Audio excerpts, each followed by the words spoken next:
हाँ देखिए, यह परिधि का सूत्र होता है पाई गुणे व्यास।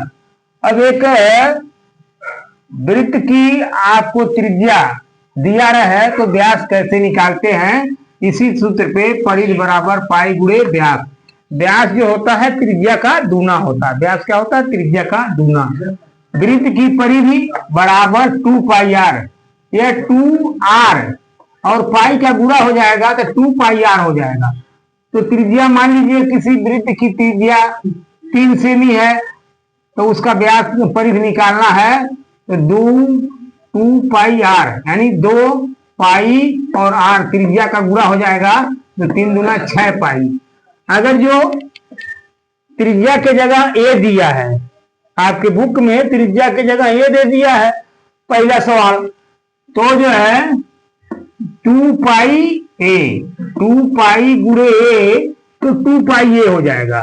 तो वृत्त की परिधि बराबर 2 पाई आर। आर की जगह पर ए है, बी है, सी है, कोई अक्षर हो सकता है, कोई अंक हो सकता है, तो उसमें गुणा करेंगे वृत्त की। अब जो है दूसरा सवाल में वृत्त की त्रिज्या, वृत्त की त्रिज्या जो है आर बटे 2 हो जाएगी, क्योंकि वृत्त का व्यास जो है दिया है आर। वृत्त का व्यास क्या दिया है? आर दिया है। वृत्त का व्यास आर दिया है तो त्रिज्या निकालेंगे तो आर बटे 2, यानी आर का आधा हो जाएगा। वृत्त का क्षेत्रफल कैसे निकलेगा? वृत्त का क्षेत्रफल का सूत्र है पाई गुणे त्रिज्या का वर्ग। पाई गुणे त्रिज्या का वर्ग, अंग्रेजी में इसको कहते हैं पाई आर स्क्वायर। पाई गुणे त्रिज्या का वर्ग, पाई गुणे त्रिज्या का वर्ग। तो पाई गुणे त्रिज्या के जगह पर आर बटे 2 लिख दिए, आर बटे 2 का स्क्वायर। तो आर बटे 2 का स्क्वायर आर स्क्वायर बटे 4 हो जाएगा। 2 का वर्ग 4 हो जाएगा, आर का वर्ग 2 हो जाएगा। तो पाई आर स्क्वायर और पाई आर स्क्वायर, ये नीचे 4 हो जाएगा तो इसी को पढ़ेंगे पाई आर स्क्वायर बटे 4, अथवा 1/4 कामन ले लेंगे, 1/4 आगे लिख देंगे पाई आर स्क्वायर, यानी वृत्त का क्षेत्रफल हो जाएगा पाई आर स्क्वायर। त्रिज्या मालूम रहे तो क्या वृत्त का क्षेत्रफल का सूत्र निकालते हैं पाई गुणे त्रिज्या का वर्ग। तो इसमें पहले त्रिज्या निकालेंगे। इसके बाद तीसरा सवाल है पेंडुलम। एक पेंडुलम है, पेंडुलम है लचकदार धागे से गोली बांध करके लटका दी जाती है। तो यह पेंडुलम इधर खींच दिए तो इधर ऐसे ऐसे नाचता है, तो इधर यहां से यहां तक आ रहा है तो चाप बना रहा है 8.8 सेमी का, चाप बना रहा है 8.8 सेमी का, और जो एंगल बन रहा है, कोण बन रहा है, वह 30 अंश का बन रहा है, 30 अंश का। तो चाप बराबर होता है थीटा बटे 360 गुणे 2 पाई आर।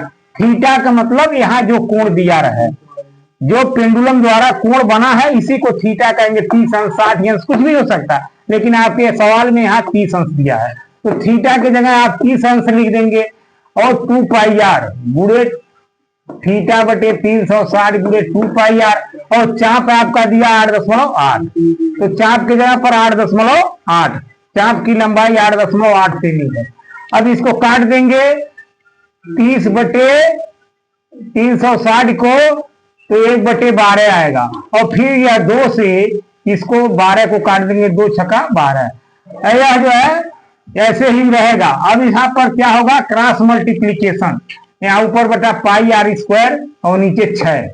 अभी तिर्यक गुणा, क्रॉस मल्टीप्लीकेशन अंग्रेजी में कहते हैं तिर्यक गुणा, तो 6 और इसको 1 का गुणा इसमें करेंगे तो यह पाई आर हो जाएगा, और 6 गुणा करेंगे 6 बटे 48, 6 गुणा करेंगे तो देखिए पाई आर बराबर 8.8 गुणे 6, तो आर बराबर 8.8 गुणे 6।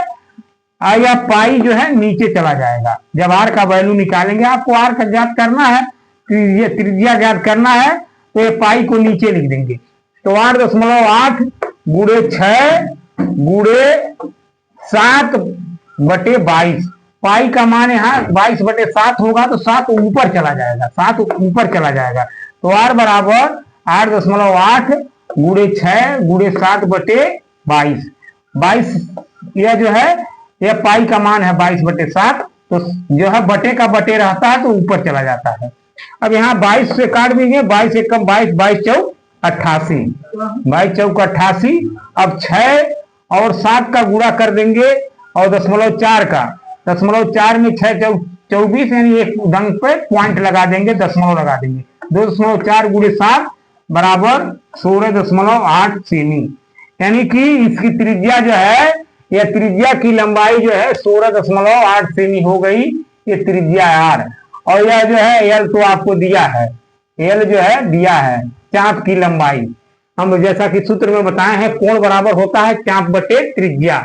तो यहाँ जो है आप जो है इस सूत्र पे लगा सकते हैं, चाप बराबर थीटा बटे 360 गुणे 2 पाई आर, आर त्रिज्या है।